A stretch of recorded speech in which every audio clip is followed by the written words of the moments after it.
Kaziranga national park में rhinoceros की तादाद पहले बहुत कम थी, अब थोड़ी बेहतर हो गई है, लेकिन और बेहतर करने की ज़रूरत है। इसीलिए एक अल्ट्रा रन ऑर्गेनाइज किया गया है। अगर हम अल्ट्रा रन की बात करें तो आपने मैराथन सुना होगा। मैराथन करीबन 42 किलोमीटर का रन होता है। मैराथन से 42 किलोमीटर से थोड़ा भी ज़्यादा हो तो उसको हम अल्ट्रा रन कहते हैं। तो ये जो रन है ये 52 किलोमीटर का रन है। इसके अलावा एक 26 किलोमीटर का एक रन है, एक 14 किलोमीटर का रन है और एक 5 किलोमीटर का है। तो ये इसको अनवाइंस काजीरंगा अल्ट्रा रन नाम दिया गया है। और ये इसीलिए है क्योंकि राइनो कंजर्वेशन को इसको जो बेसिकली मेन ऑर्गेनाइजर जो है वो निशिकांत दास हैं, जो अनवाइंस करके एक ट्रैवल डेस्टिनेशन चलाते हैं जो केवल नॉर्थ ईस्ट के 7 सिस्टर्स और एक ब्रदर। आपने कभी सुना है 7 sisters and brothers of India? Basically Manipur, Mizoram, Arunachal Pradesh, Assam, north east और Nagaland, Tripura, and there's one more, Meghalaya, and the brother is Sikkim. Now it's 8. Yeah, that's the brother. The 7 sisters and the brother. That's all the record. That region. तो ये north east है। मतलब हमारे जैसे अभी हाल ही में film में भी मेंशन किया गया था कि लोगों को स्टेट्स क्या उनके कैपिटल्स के बीच में भी कंफ्यूजन हो जाता है। तो इसीलिए इसके बारे में हमारे देश के बारे में हमारे देशवासियों को ज्ञान देने के लिए अनवाइंस चलाया गया है। ये जो ऑर्गेनाइजेशन है, ये ट्रैवल ऑर्गेनाइजेशन है जो चलता है। और प्राइमरली अगर मैं आपको एक कहानी बताता हूँ। नागालैंड में एक बॉर्डर पे एक बंदे रहते हैं, वो उस विलेज के, उस कबीले के चीफ है। उनका जो घर जहाँ पड़ता है वो अगर रात को सो जाएं इंडिया में और करवट लें तो अगले दिन वो म्यांमार में उठेंगे। So these are the kind of locations that the agency which is backing this run is doing. So Nishikant Das is the person who had set up this agency.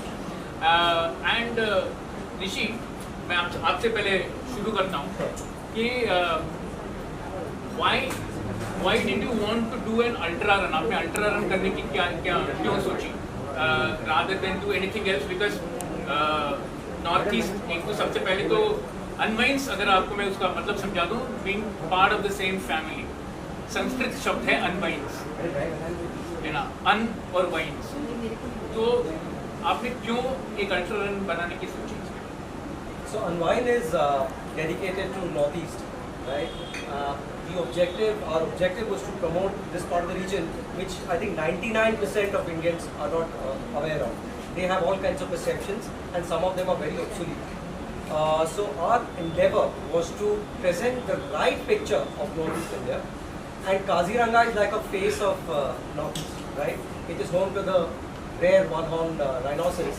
तो हमने कहा यहाँ पे एक ऐसा पार्टिसिपेटिव इवेंट करेंगे जहाँ पर it is very environmental friendly and it will have enthusiasts, the wildlife enthusiasts, the photography enthusiasts, and of course the running enthusiasts.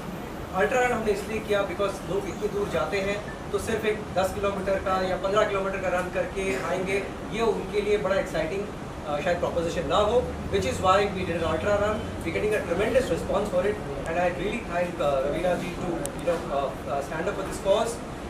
This cause is, so there are two themes, there are two objectives of this run. One is of course to promote Northeast India, take this opportunity to showcase that region, and second is to sensitize people on the conservation of rhinos. So rhinos, एक ज़माने में the numbers had plummeted big time, and then in the last 15-20 years this animal, this glorious beast has been faced with tremendous amount of poaching. अब ये जो है ये initiative the local authorities का, that has started taking shape और numbers अब धीरे धीरे stabilize हो रहे हैं. हम ये रन के ज़रिए हम उनको अपनी solidarity express करना चाहते हैं, and we want to contribute to the conservation. So what we've announced is that this is the first edition, this is the first ultra run in Assam. So what we are saying is that any funds that we collect over the expenses of the run will be contributed and dedicated to the conservation authority, rhino conservation authority. So Nishikant को आपने सुना, निशिकांत एक banker थे, 20 साल banker थे और इसके बाद बैंकर ट्रैवल करने लगे नॉर्थ ईस्ट में और तब उन्होंने डिसाइड किया कि यार नॉर्थ ईस्ट को लोगों तक पहुंचानी है, तो इसीलिए उन्होंने काफ़ी लोगों की मदद दी है। जैसे हमको सपोर्ट मिला है बंधन बैंक से। बंधन बैंक एक नया बैंक है, it's very young bank, but still it has got a pan India presence. आजकल पैन इंडिया शब्द आपने बोल pan India presence in 34 states and union territories with a network of over 5,640 outlets catering to more than 2.69 crore customers. So they are basically presenting this event for us. They are helping us do this event. And I don't think I can see Ritesh Mehta from the bank. वो भी पत्रकार थे हमारे और आपके जैसे पहले जी business में काम करते थे. And later he went work with State Bank, GMR Infrastructure, Yes Bank, and currently he's the Vice President and Head of the Corporate Communications at Bandhan Bank. Ritesh, can we see you somewhere? Ritesh. General Insurance Company, they have also come on board. It's basically the primary insurance entity of Munich Re Group of Germany, and they've also helped us support the event in a very, very big way. We have they are the wellness partner for the event, and we have Shilpa Desai here from HDFC ERGO. Shilpa is the head of marketing for HDFC ERGO. She's also held leadership roles in marketing for ICICI, IDFC, Fullerton India Credit Company, and she's a engineer graduate and also an MBA in marketing. So फिर भी उसके बावजूद भी आज के date में जो digital चल रहा है तो she's pursuing a PhD in digital marketing. So we also have HDFC Life, who's also supporting us as the life insurance partner for this event. क्योंकि आप इतना दौड़ करोगे तो इंश्योरेंस तो बेस्ट पॉलिसी हो जाता है.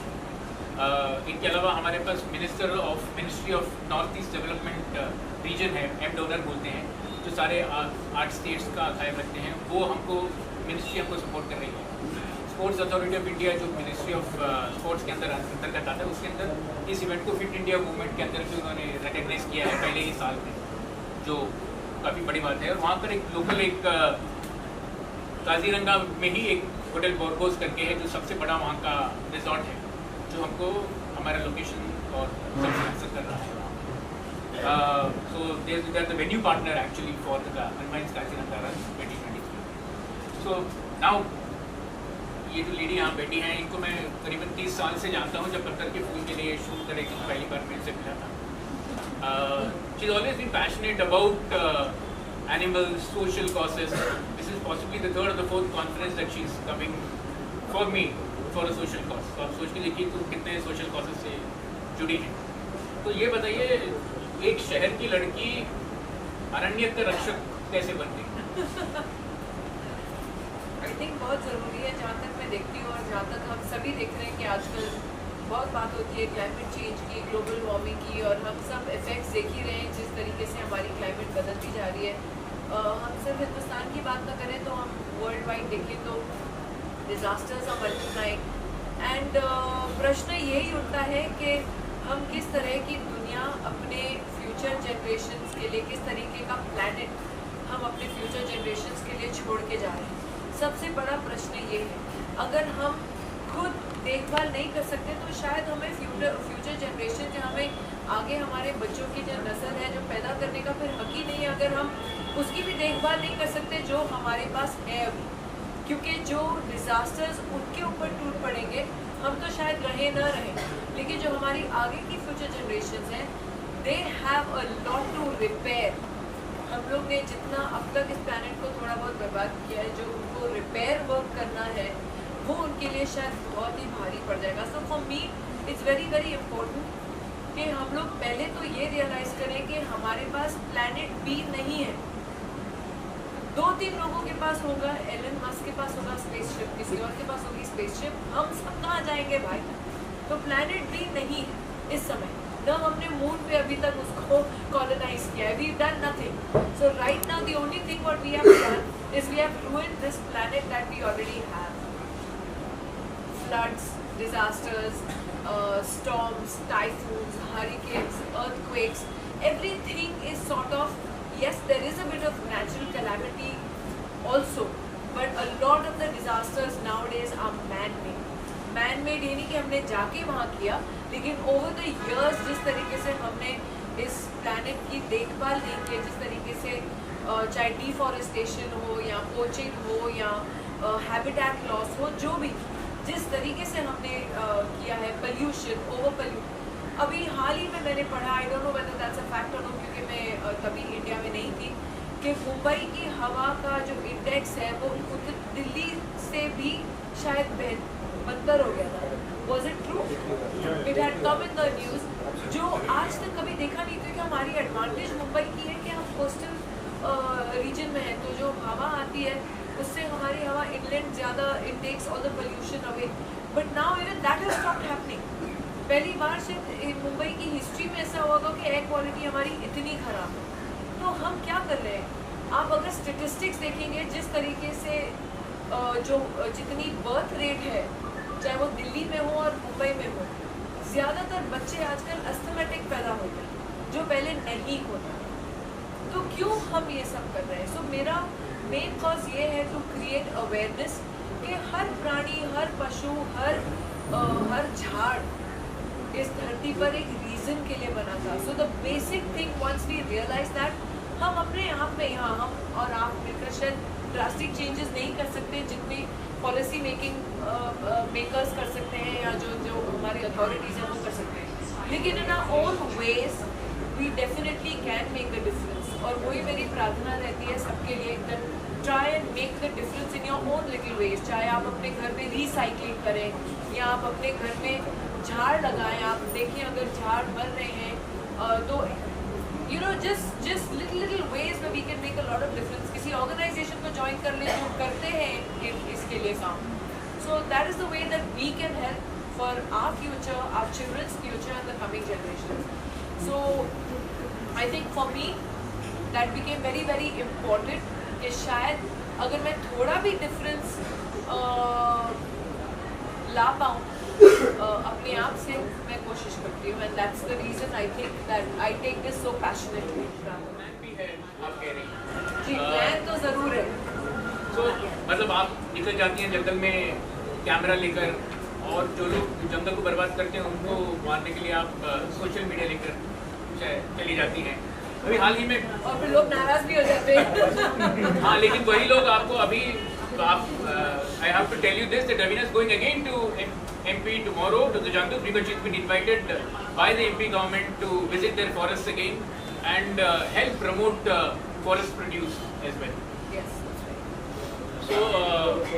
right. So Nishi, tell me, I was hearing in a debate the other day, television debate चल रहा था, जहाँ पर उन्होंने कहा कि आप अगर टूरिज्म को पुश करेंगे तो पोचिंग अपने आप कम हो जाएगी जंगल से। आपको It's very logical because poachers poach करते क्यों हैं? Because that's a source of their livelihood, right? So if you create different income streams for them, right? If people go visit them and of course visit them responsibly, then they get those additional income streams. So tourism plays a big part in ensuring that these malpractices, these unacceptable things do not happen or they come down, right? So it's a big incentive for locals, right? It helps the local economy. So I completely agree with this. I've seen, because we run a travel firm and we are about promoting responsible tourism. We are about promoting cultural tourism. So when we आप इसकी बात कर रहे हो, आप wild life की बात कर रहे हो, मैं तो ये कह रहा हूँ कि आप जब कहीं रिमोट अरुणाचल जाते हो या नागालैंड जाते हो, उनकी ये बड़ी खूबसूरत से ट्रेडिशन होते हैं, right? When you have the right kind of audience, right kind of travelers who go there, who want to respect those traditions, उनको वो इंसेंटिव मिल जाता है कि वो उसे और परस्यू करके उससे कमाई होती है। वरना जो प्रेजेंट जनरेशन सब फेसबुक, इंस्टा, लिंक्डइन में लगे पड़े हैं। Correct? So I think it's just not about wildlife. It's about all that we have as heritage.